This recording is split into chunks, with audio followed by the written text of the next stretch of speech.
Hello and welcome to the channel. I'm Cindy Daychuk with Queen Bee Creations. Thanks for tuning in. This is our next piece. This is our next piece to paint. It's pretty cool, pretty intricate. I don't really know what I'm doing. I don't have a specific plan beyond, I'm thinking I haven't painted something sort of greenish, in greenish tones, in a while.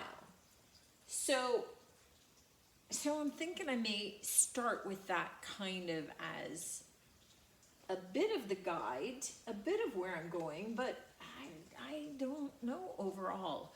I do want to have it aged. It's an older piece, or it's at least got like an older look to it in terms of the style and the design.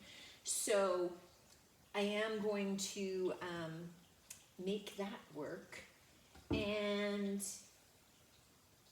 I'm thinking panels, right? And so I'm debating about this front panel with these wood pieces.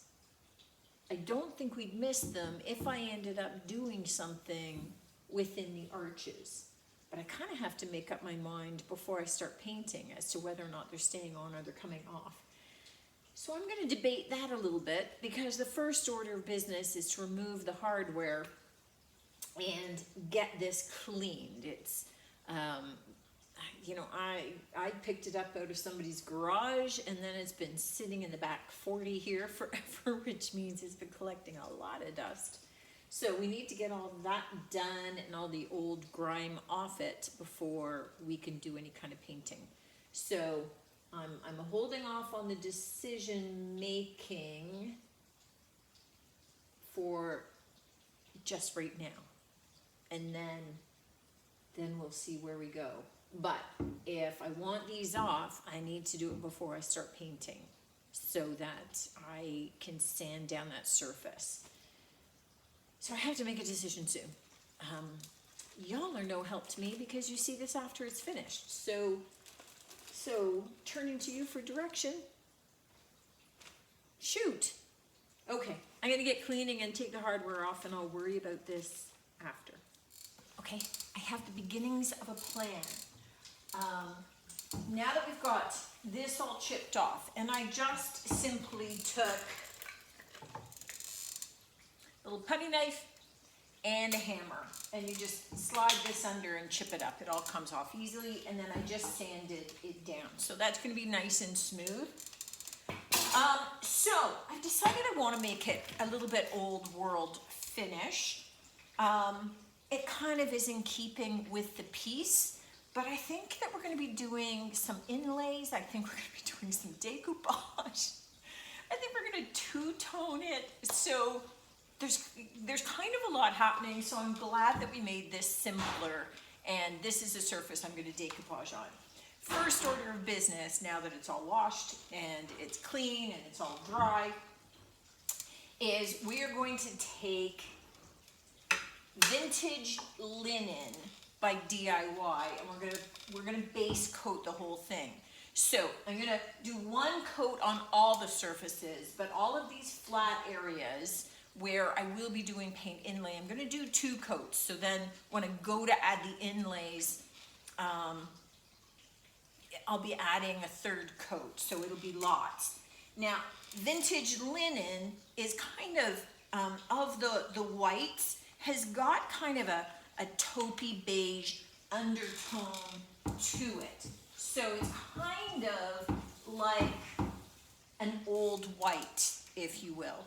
I'll probably be doing some aging and maybe some color washes. We'll see how it goes. Definitely some dark wax on this, but I definitely didn't want it to be that bright, stark white. So I'm gonna get all of this base coated, and then we're gonna start adding our 2nd color, which I'm gonna have to be playing with a bunch of colors with you to be able to get what I want, because I have it in my head, but I don't have it on the shelf. So we're gonna have to be doing some playing and some color mixing, and I'll likely pull you over to the table and be there with a mess of paints, and we'll just mix together. So we'll be doing some playing, and that's okay too. I wanted to pop on here and show you the contrast. This was the base coat. This is me adding the second coat into this front panel. But if you recall, this is where that wood molding was that I chipped away, and I had to sand, which means I broke the seal. I took off all of the sealer that was on the rest of the piece. This discoloration, this is new paint going on. This discoloration is bleed through. So what I had to do was take a spray shellac. Shellac will block those tannins coming through or that discoloration. And I sprayed all of that down. We'll see if I get bleed through this. You could also use Salvation Solution from DIY. You could use a Zinsser Bin primer. I thought this might be the case. That it was going to be a piece that would bleed through, but only where it wasn't sealed. So I elected not to put a primer coat on to begin with, and to spot treat any of the bleed through areas.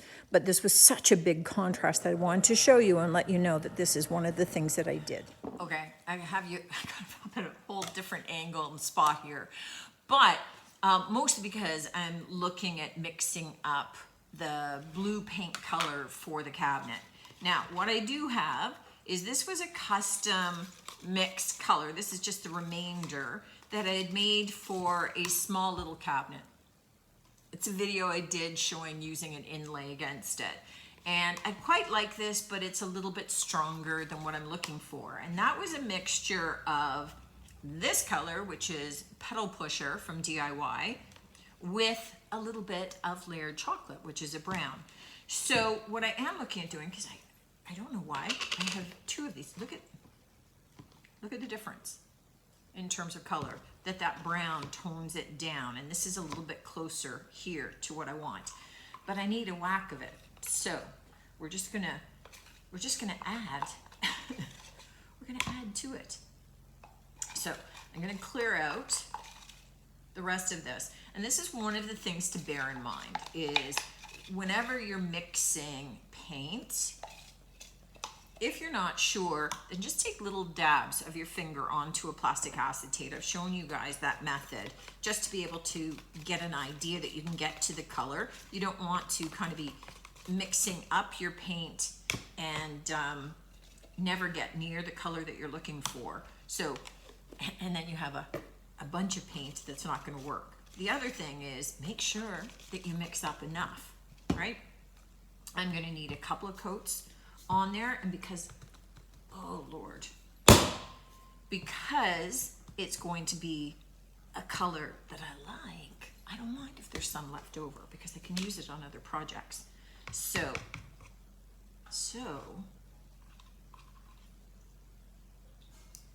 I'm going to empty this one out too. Just because. All right. Now, here's the cool thing about DIY.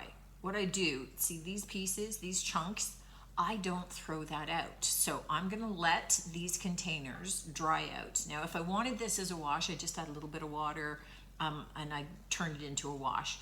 What I wanna do is I want these to dry out. I'm gonna collect up all of the loose chunks into the one container. And then when I need some pigment, I will powderize them and I will use them as pigment powder. So never just throw out dirty paint containers from DIY. That clay can be used in its powder form. You could add water to reconstitute it. You could add water to create a wash. So this is already looking pretty good, but I think I want it a little creamier. And I have colors that I thought might work for the direction I'm going. I have a little bit of Apothecary or some Farm Fresh if I wanted to take a little bit greenier. I have a little bit of Skeleton Key, which is almost like a bit of a, it's a gray, but it's got a blue undertone if I wanted to darken it a little bit. Weathered Wood in case I want to darken it even more. but this is crinoline. Just verifying. This is crinoline. And, you know, 3 healthy little teaspoons of this.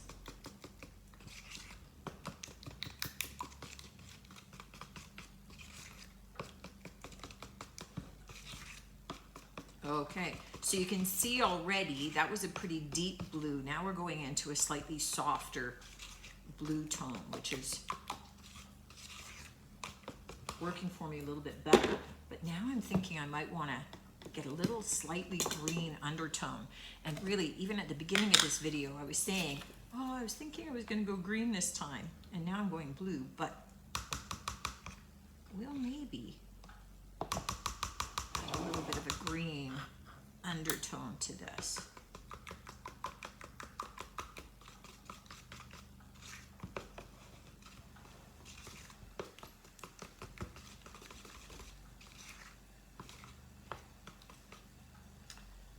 And that's looking like a pretty cool color. Because we're going to have some of those cream panels. I am debating painting the legs all cream too. So, all right, so I'm liking that color. It's a little lighter than what we started, a little creamier. It's got a little bit of that slight green undertone. This is the cabinet color. Okay, here's the test. Let's get some of this color on here and see what we think.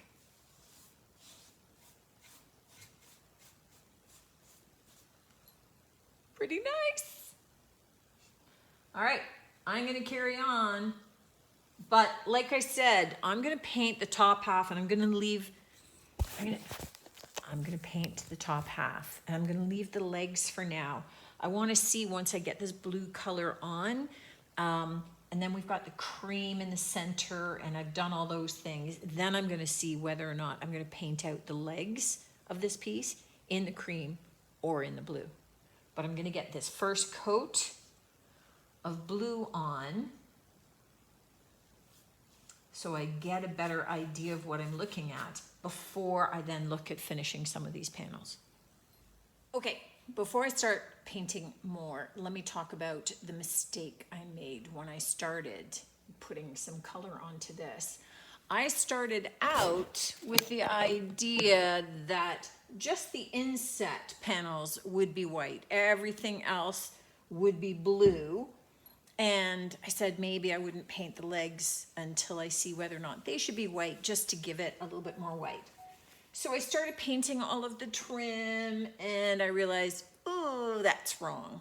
I mean, I had thought, okay, I'll paint these white after, but I realized, no, it needs to be more two-tone. So here where I started paint the trim blue, I'm gonna have to go back, paint all that white. All of the framing around the insets is gonna be white. This dental molding is gonna be white. So the whole thing is gonna be two-toned all the way through.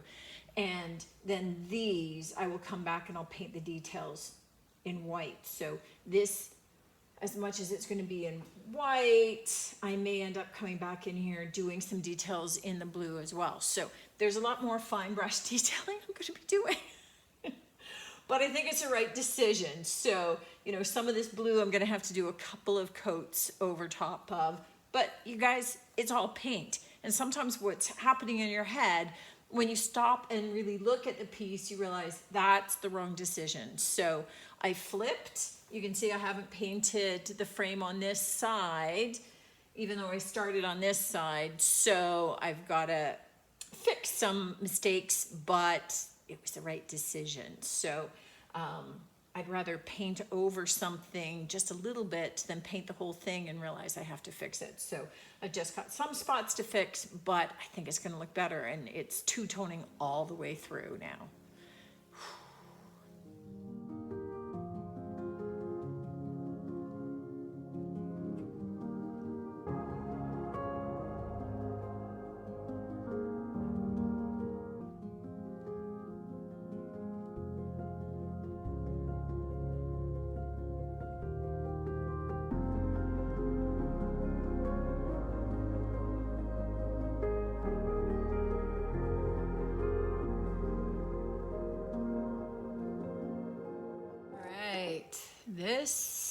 is what our piece is looking like now. In all honesty, this is nothing like what I thought it would look like. This is nothing like what I had planned. I had been thinking of a softer gray blue, that would be most of the color, just a little bit here. Then I got into but what about the frames? And then there was too much white and not enough white elsewhere. And then I started hand painting and it got out of control. So sometimes these things just take on a life of their own, and this is one example. So the next things that we need to do is I need to start putting in my frames, right? So I have squares down here on the sides. I have these two rectangles. I have the big double drawer kind of 1, 2, 3, 6, that shape on the drawers. And then I have this. So what I am going to do is in this, I am going to decoupage. So we are going to put in this paper by Jamie Ray Vintage. Now obviously I'm not fitting her all in because she's big. So what I do want to do is I want to get her head and hair without her looking too scrunched. And then I want her skirt. So what I'm going to do is I'm going to kind of crease this out and get it cut down into my arch so that we can decoupage her into place. So easiest way to measure is just kind of put her where you want her and then just take your finger into the creases and create your cut line. I've pulled you in closer so you can get a bit of an idea of how I go about this. If I tried to cover the entire surface with my decoupage medium, and you can see I'm just using Mod Podge, you could use Liquid Patina by DIY. I just happen to have a big, huge container open. If I covered the whole surface, odds are it would all start to dry out. So what I'm going to do is just take my decoupage medium, which is looking pretty darn thick, and I'm going to kind of cover this top area, and I want to get enough on that my whole surface is covered here.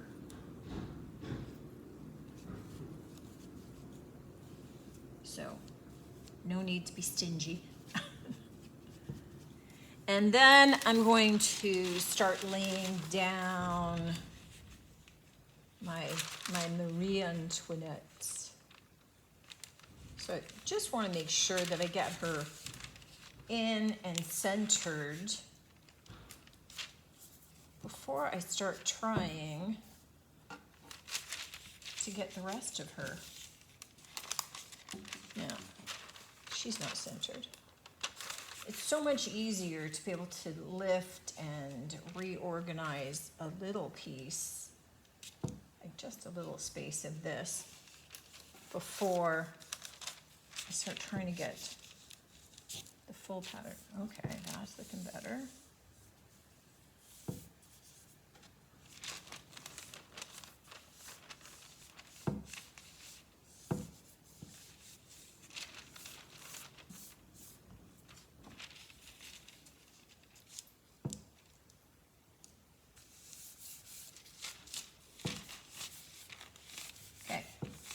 And you see I'm kind of working out some of the wrinkles. I'm going to be distressing this so I'm not too agonized over it.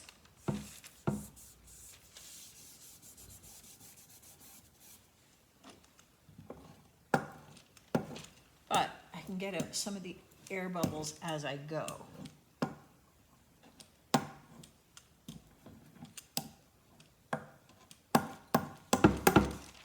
And then I can do the next section until I get it all completely laid out. In the other panels on the piece, this happens to be the lower side, and then I have the two narrow rectangles on the edging on the upper part, and then I have the drawers. I am going to be using paint inlays, and so what I'm using is the Grisaille Toile. Now, the piece that I happen to have has this kind of squirrel guy in there, and I don't want the squirrel guy. So I have cut it. I cut the squirrel out, and I cut another flower out of elsewhere. So the only thing that you want to make sure is that those grid lines, you can see all those black lines, are facing you, so that we're putting paint side down. For the really bold patterns, it's easy to tell. For these softer patterns like this, it's a little more challenging. So just always remember, grid lines facing you. We want to embed the paint of our inlay into wet paint on our piece. So that's why I didn't bother to do my additional coat on this, because I was going to have to paint it again anyway. So don't again, much the same as with our Mod Podge, don't be stingy with the paint. You want to have enough paint that your inlay can sit down into something, right? We don't want it to be fighting for something to adhere to or to sink down into. So we are putting on enough paint. We're not glopping it on, so our inlay is not going to like squish all the paint out when we're pressing it down in. But we do want to make sure that we cover our entire surface that the inlays are going to be attached onto, because if there's nothing there, if there's no paint there, then our inlays won't release. I slopped, I'll be fixing that up afterward. All right. Oh, and again, geez, Cindy. All right. So I have cut this down to size already. And I'm going to, over to the,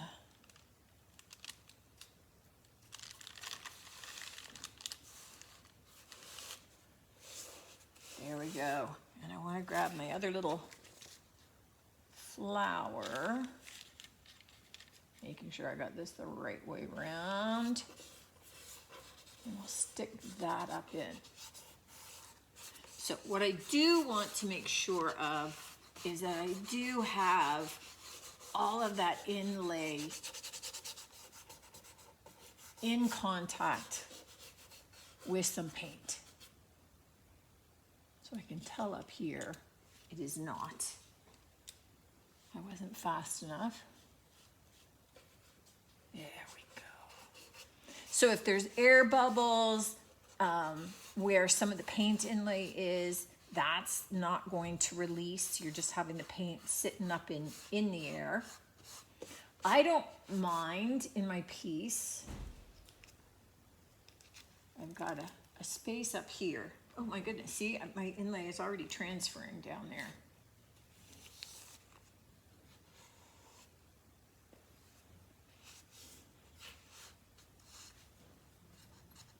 So I don't mind if I have wrinkles, because it just creates more of an aged look, and I am going to be distressing this piece.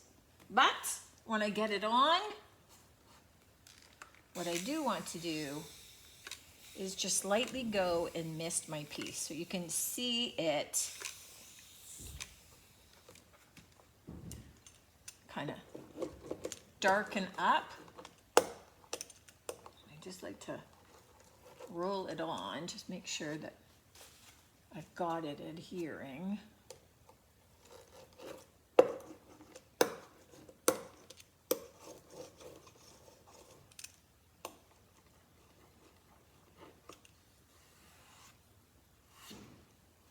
All right, now we let it dry. Once our inlays are dry, to release them, we just lightly mist them again, leave them for 30 seconds, and then slowly pull that paper away to reveal the inlay, the paint that has stuck to your surface. Hang on to those sheets because they can be reused. So just put them off to the side, let them dry. The next step in the life of this piece, it's been painted, we've got the inlays on, we have the decoupage on, we have all the detailing on. I will say this is not what I had planned for this piece at all. It just became on its own. What I do want to do is it looks way too pristine for me, and leaving it like this would necessitate that every line, every spot was perfectly painted, and they're not. They look good from a distance. They're not perfect. But as soon as I distress, then there's perfection in the imperfection. Then it all comes together. And I don't want it to look brand spanking new. So I am going to sand this. I'm going to sand the inlays down to smooth them out, because you get some, some highs, some lows from when you peel the paper off, but the inlays all worked, so good on that. And again, all of the paint and the scroll work and everything, all the detail in the legs, I'm gonna do. So a couple of things. I am going to be doing this all with very fine sandpaper, so 220 or higher. I tend to take a worn out sanding block and wrap my sandpaper around for the flats, right? So for the tops, in here, the sides, that works perfect. When it comes, just reach it over. When it comes to the legs, because they're round, I like to use little sanding sponges, right? So I used to be able to get totally flexible sandpaper, and it was great because I could manipulate that everywhere. I have not been able to find that anywhere since. I should have just bought it out. But these work great because I can manipulate them. I can go around the piece, right, on the legs and control that a little bit. So I'll be doing that down low. And then using the sanding block everywhere else and get it all sanded. So I'm gonna get it sanded, and then I'm gonna get it dusted. So get all of that dust off as we come back to wax. And I have some plans for the waxing. So we're gonna be using more than one color. Just because, why go simple now? It is not a simple piece. Let's do more, we're at that point.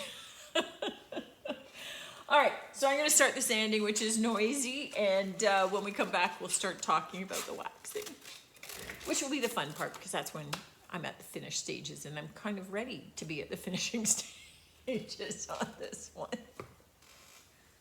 This is all sanded, and I sanded this too, so it's all got a soft texture, but it's also much more faded and worn looking, which is kind of what I want.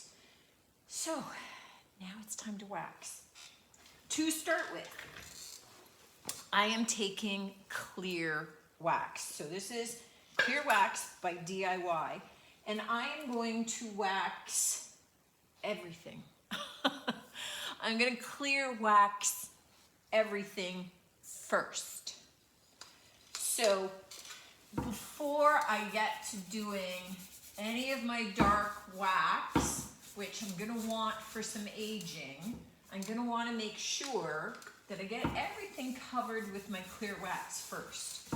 You don't have to put clear wax down before you put your dark wax, but just know your painted surface is going to absorb that wax.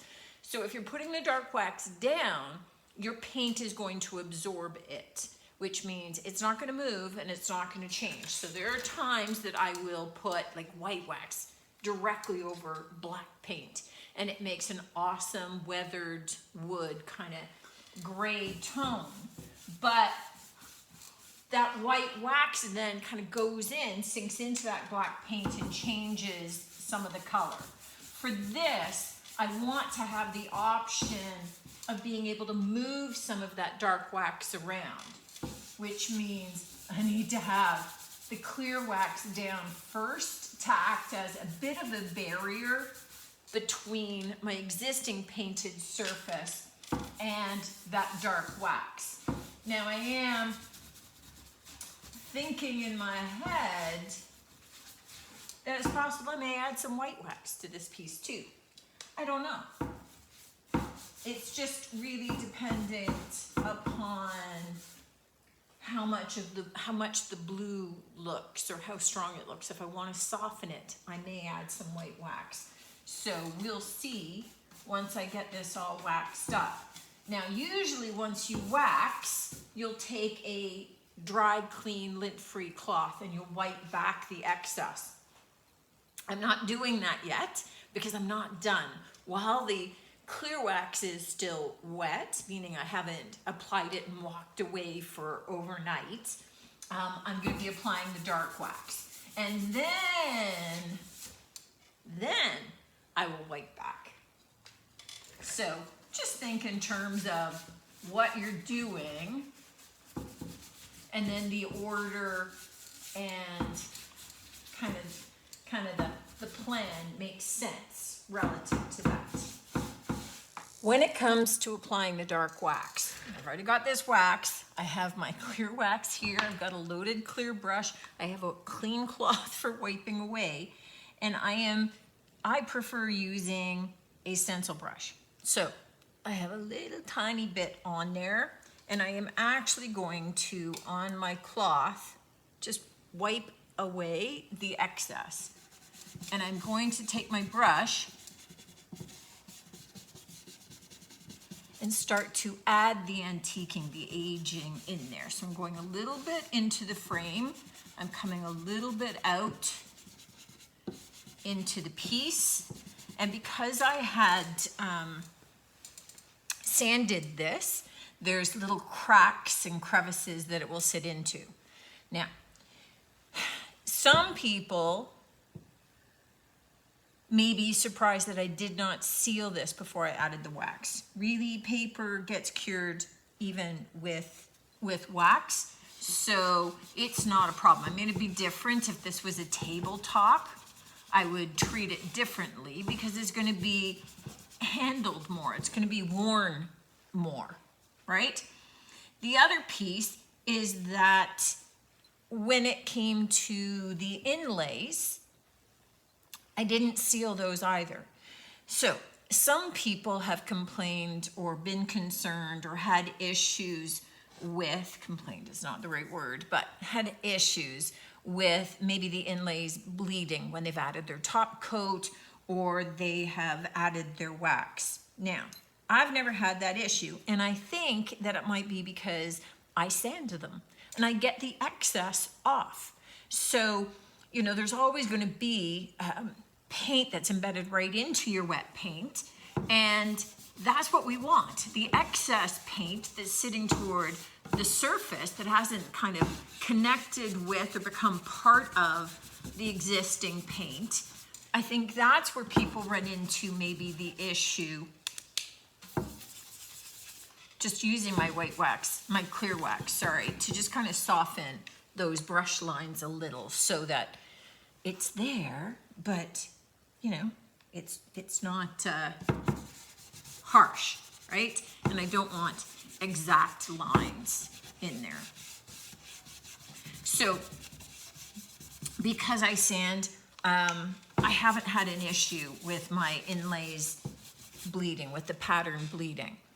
If you're concerned about it, take a spray sealer and just lightly spray the surface, right? So you don't need a lot of it, but just lightly spray it. That will be enough to kind of hold it in place when you wax it or top coat it or do something like that.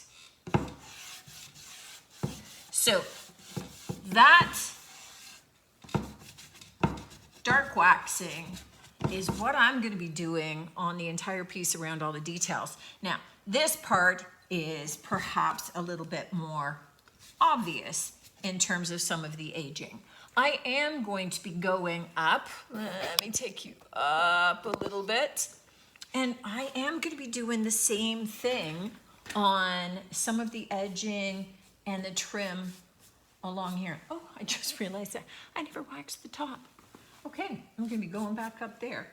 But here, I'm going to be adding some of that dark aging to some of the blue sections as well, so that they don't all look pristine either, right? So that it all kind of looks older and a little bit more worn. And this is where, again, that clear brush to be able to wipe that in kind of softens the look out a little bit. Definitely around some of my hardware and my corners where things are worn a little bit more. And I'm just going to do that to the entire piece.